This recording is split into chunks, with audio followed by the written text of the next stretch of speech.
Hey guys, so sometimes when you receive a transfer into your Grey account, that transfer might not reflect in your balance immediately.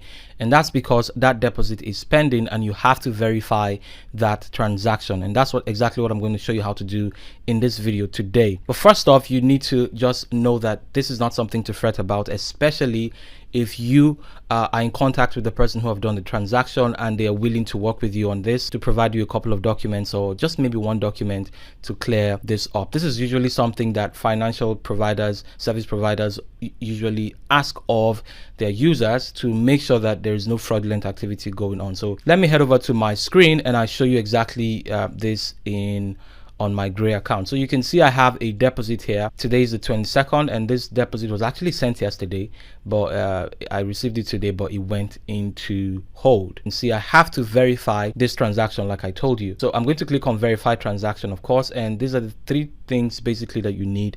You need to state what the purpose of this transaction is, your relationship with the sender or the sender of this deposit, and then finally a supporting document for the transaction. And of course, you can add multiple. You can add as many as you can if you have multiple. And really, the more documents you have to add to support this thing, the easier it will be. So for the document supporting the transaction, the best one that will work 9 times out of 10 will be a bank statement, which includes the sender's name, the sender's the purpose of the payment, maybe the sender's address, the fact that it was sent to you, the amount, and all of that. Everything will just be there. So I'm just going to go and pull up this document right now from my Wise account. So this whole transaction was set up to show you how you will get out of this. So in this case, this is the Wise account that it was sent from.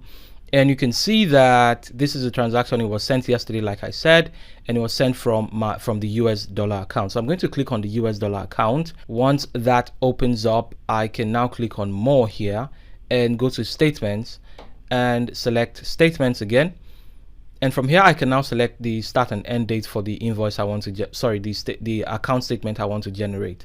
So I can click on first. I know this happened on the 21st, so it will just fall within. I think it was the only transaction within this time frame. You can now select what format you want to download. PDF will be the best, and yeah, you can just click on download. I've already downloaded a copy, and to quickly show you, I'm going to show you what that account statement looks like. Of course, I'm not going to be sending a blurred copy of this account statement, but I just blurred out those things because they are personal information. So the address of the sender will be there, the amount, like I told you, the account number, and your own name and account details, and all of that information will be on the account statement, which is why I prefer it, because it captures everything that needs to be on this particular transaction. Okay, so going back to my browser here and click on this again, click on verify transaction, and now we can go on to verify the transaction. So I'm going to input some text here, which is going to say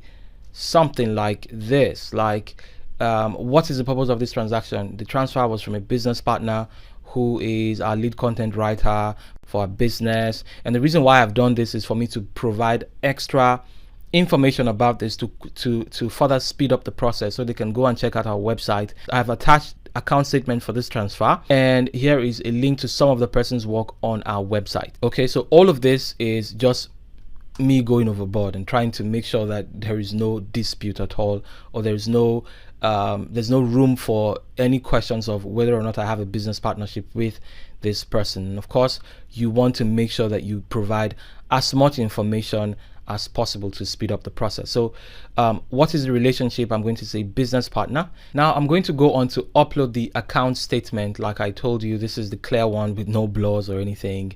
And now once all of this is provided, I am going to click on submit, and that document has been submitted. So now that I've submitted all of those information, the document and everything, they say thanks, your submission has been received and is currently under review.